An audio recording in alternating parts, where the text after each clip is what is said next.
Existem muitas razões pelas quais as pessoas ficam tão viciadas na ficção distópica. Você sabe, como Squid Game e Jogos Vorazes. Você pode pensar que esses filmes e séries de TV são todos sobre violência e visões pessimistas do mundo. E eles são.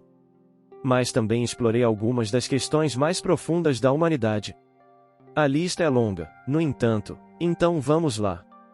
A primeira vez na história em que o tropo de a última pessoa sobrevivente conquistou os corações das pessoas em todo o mundo foi no ano 2000.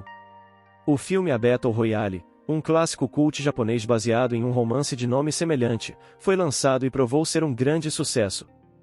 Quentin Tarantino diz que é um de seus filmes favoritos. A produção segue uma fórmula básica, e adolescentes, uma ilha deserta e um jogo brutal. A trama retrata uma agência oficial que seleciona estudantes para seu programa chamado. Alunos do ensino médio acordam em uma ilha deserta sem terem voz na questão e são propostos a lutar contra seus melhores amigos e não tão próximos até que reste apenas uma pessoa de pé. O vencedor deixa a ilha com uma pensão vitalícia, o que geralmente vale a pena lutar se você vive em condições econômicas difíceis. Eu sei o que você está pensando, isso parece assustador, mas esse filme foi tão bem sucedido que todos os outros filmes que seguiram uma fórmula semelhante foram categorizados no gênero Battle Royale. Parte do apelo desse gênero, especialmente entre os adolescentes, tem a ver com a identificação. Não literalmente, é claro. Uma característica comum dessas distopias é a ideia de que o mundo está contra você, ou que é um tipo muito comum de angústia adolescente. Além disso, o fato de nenhum participante do jogo nunca poderá escolher as regras sob as quais estão jogando tendem a refletir diretamente como o mundo real funciona. Pense nisso assim. Os pais exigem toques de colocação na escola nem sempre fazem sentido, e os adolescentes não têm muito poder. Além disso, os enredos do tipo Battle Royale geralmente estão repletos de emoções intensas. De acordo com o psicólogo Lawrence Semberger, a ficção distópica é perfeita para o cérebro no desenvolvimento dos adolescentes. Os adolescentes são altamente responsivos ao que são chamados de estímulos emocionais estimulantes. É por isso que eles se sentem tristes, ouvem músicas ainda mais tristes ou assistem a programas de TV melodramáticos. Portanto, as batalhas distópicas se encaixam perfeitamente. Elas abordam grandes ideias emocionais de justiça, equidade, liderança, tristeza, medo, e a lista continua. Isso provavelmente explica por que Jogos Vorazes se tornaram tão populares. A fórmula é bastante semelhante ao Battle Royale, mas possui algumas diferenças interessantes.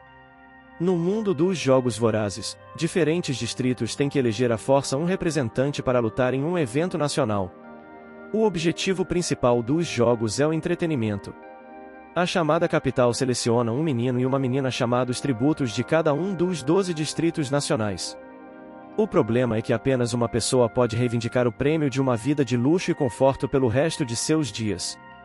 Assistimos Katniss Everdeen se voluntariou para ser um tributo para salvar sua irmãzinha, que ela tinha certeza de que não sobreviveria à gangue brutal.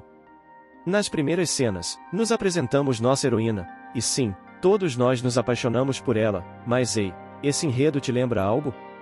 Parece extremo quando pensamos que em Jogos Vorazes, crianças e adolescentes que lutam uns contra os outros, mas na Grécia antigamente eles construíram coliseus inteiros para assistir a combates entre gladiadores e animais selvagens. Então, sim, o fato de o equilíbrio ser usado para entretenimento não está tão longe da realidade, podemos colocar assim. O elemento distópico deste filme reside mais no fato de que a livre vontade e a individualidade dos personagens são praticamente inexistentes, o que é uma característica básica das histórias distópicas em que a prioridade principal é a sobrevivência, certo? E nesse tipo de filme, não vemos muitos desenvolvimentos de personagens, ou seja, não buscamos conhecer profundamente o personagem. Mas Jogos Vorazes fez um ótimo trabalho em ajustar um pouco a trama de Battle Royale. Veja bem, na cabeça de Katniss Everdeen, não havia como ela apenas se submeter e obedecer ao poder das forças dominantes. Ah, não senhor.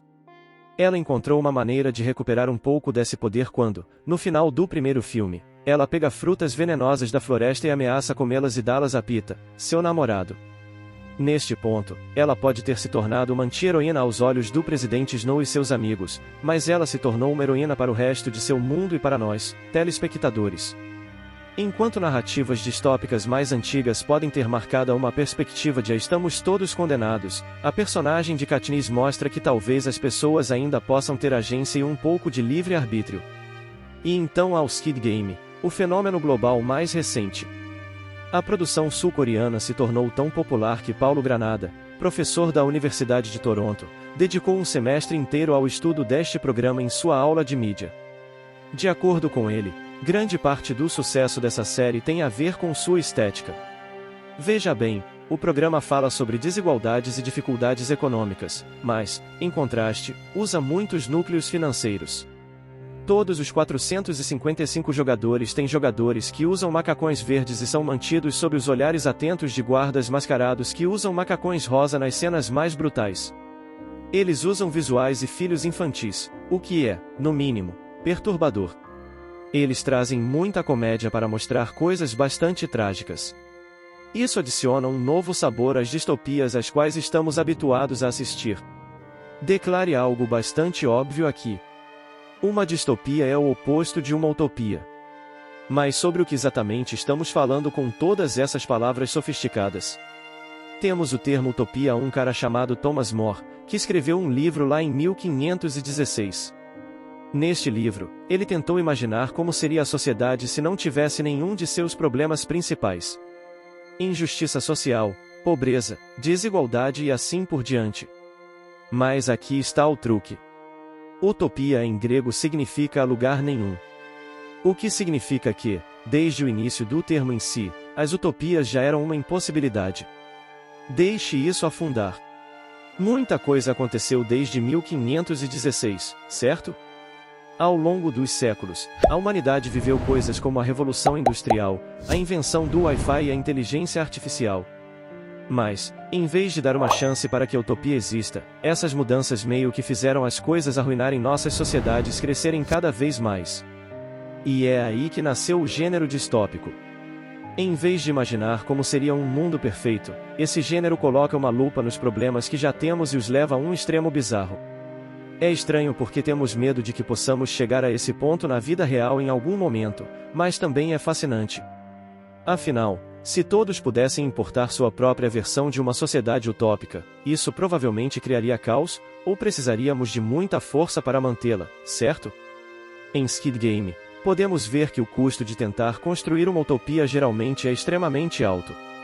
Assistimos os personagens lidarem com muitas das ansiedades modernas. O personagem principal do programa, Song Jae-han, entra no jogo como uma pessoa muito infantil. Ele é um pai divorciado e individual que atualmente mora com a mãe. Mas é claro que, durante sua jornada pessoal pelo jogo, ele precisa crescer e amadurecer ao enfrentar a crueldade da vida que lhe é apresentada. De acordo com Granada, essa ideia de uma metamorfose assim é apresentada em muitos contos de fadas clássicas. Aparentemente, isso atrai muito as pessoas, quase como um Pinóquio moderno, com um monte de violência.